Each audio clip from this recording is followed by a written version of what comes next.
Yankei regarde Suyan, son regard rempli de compassion. Suyan, je vois ta douleur. Elle résonne dans mon cœur. Nos destins sont liés par les caprices cruels du destin. Je ressens ta souffrance aussi intensément que la mienne. Je ne te laisserai pas tomber. Je ne le peux pas. Ta force, ta détermination inébranlable à te battre, cela m'attire vers toi. Je t'aiderai à traverser cette épreuve. Je le dois. La douleur, elle est insupportable. C'est comme une bête qui exige d'être nourrie. J'ai résisté si longtemps, en m'accrochant à mes principes. Mais cette bête, sa faim est insatiable. Ma résolution, elle vacille. Je réclame du soulagement. Je suis en train de perdre. Les ténèbres, elles m'appellent. Je comprends ton tourment, Suyan. Il est le reflet du mien. Ce serait une trahison, une violation de la confiance que Xianing Chang m'a accordée. J'ai donné ma parole de la protéger, d'honorer ses sentiments. Je dois trouver un autre moyen. Je dois rester fidèle à mon cœur, même si cela signifie te regarder souffrir. Je ne briserai pas ma parole. Plus jamais. Suyan à l'état, son corps se convulsant alors qu'une vague d'agonie s'abattait sur elle. Chaque fibre de son être semblait crier sous la pression insupportable. La douleur était si intense qu'elle pouvait à peine respirer, chaque souffle devenant une lutte contre l'invisible. Elle ne pouvait plus se retenir. La bête avait gagné.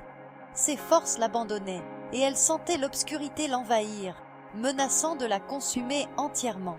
Elle leva les yeux et vit Yankai, son expression un mélange d'inquiétude et de détermination. Il ne pouvait pas la laisser tomber, pas maintenant. Il savait qu'il devait agir rapidement. Il avait trouvé un autre moyen, un moyen qui pourrait peut-être la sauver de cette souffrance insupportable. Un moyen de l'aider sans sacrifier ses principes. Il s'approcha d'elle, déterminé à lui offrir ce qu'il avait découvert. Elle ferma les yeux, puisant l'énergie du ginseng au plus profond d'elle-même. Elle pouvait sentir cette énergie pure et revitalisante circuler en elle, comme une rivière de lumière. Elle coulait dans ses méridiens, une vague purificatrice qui repoussait les ténèbres et apportait un instant de soulagement béni. La douleur commençait à s'estomper, remplacée par une sensation de paix intérieure. Yankai lui avait fait un don inestimable, un cadeau qui ne pouvait être mesuré en termes matériels, un don qui allait au-delà du physique. C'était un lien spirituel, une connexion profonde qui transcendait la simple aide. Il lui avait donné de l'espoir, un espoir renouvelé qui lui permettait de voir au-delà de la douleur, vers un avenir plus lumineux et plein de possibilités. Xianing Shang était étendue à côté de lui, son visage paisible, comme si elle rêvait de quelque chose de doux et de réconfortant. Sa poitrine se soulevant et s'abaissant au rythme de son sommeil. Chaque respiration un témoignage de la tranquillité qu'elle ressentait. Son sommeil innocent contrastait cruellement avec la tourmente qui venait de se dérouler, une tempête d'émotions et de conflits qui semblait si lointaine maintenant. Il n'osait pas la réveiller, craignant de briser ce moment de paix fragile.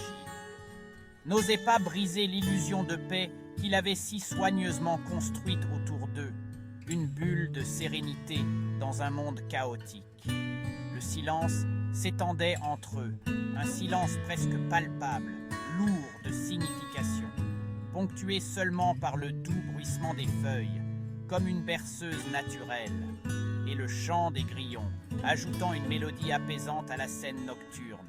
C'était un silence chargé de mots non dits, de pensées et de sentiments enfouis, du poids des secrets et des désirs inavoués, des vérités trop douloureuses pour être exprimées. Il ressentait une responsabilité envers les deux femmes, un devoir profond et inébranlable, un devoir de les protéger du mal, tant physique qu'émotionnel, de les préserver de toute souffrance. C'était un fardeau qu'il portait volontiers, une charge qu'il acceptait sans hésitation, mais qui pesait lourd sur son âme, un poids constant qui ne le quittait jamais, même dans les moments de calme apparent. Il avait fait le serment de protéger Xianing Chang, de la protéger des dures réalités du monde. Il savait que le chemin serait semé d'embûches, mais il était prêt à tout pour elle. Il se tenait prêt à affronter chaque défi, chaque danger, pour s'assurer qu'elle reste en sécurité, de la protéger des dures réalités du monde. Et il honorerait ce serment, quoi qu'il en coûte. Sa détermination était inébranlable, son cœur rempli de courage. Il lui devait bien ça, au moins. Elle était sa responsabilité. Chaque jour, il se rappelait de son devoir envers elle. Mais l'image de Su-Yan scintillait dans son esprit, sa présence le hantait, sa douleur gravée dans sa mémoire. Sa douleur gravée dans sa mémoire. Il ressentait chaque instant de souffrance comme si c'était le sien. Il ne pouvait nier le lien qu'il ressentait avec elle, un lien profond et indéfectible, le fardeau commun qu'ils portaient. Ensemble, ils partageaient un destin, une lutte commune. Elle avait aussi besoin de lui, d'une manière différente. Elle comptait sur lui pour être son pilier, son soutien. Il fit un vœu silencieux, une promesse qu'il garderait précieusement. Une promesse murmurée au vent. Il savait que le vent porterait ses mots, ses espoirs. Il trouverait un moyen d'honorer son cœur sans manquer à sa parole.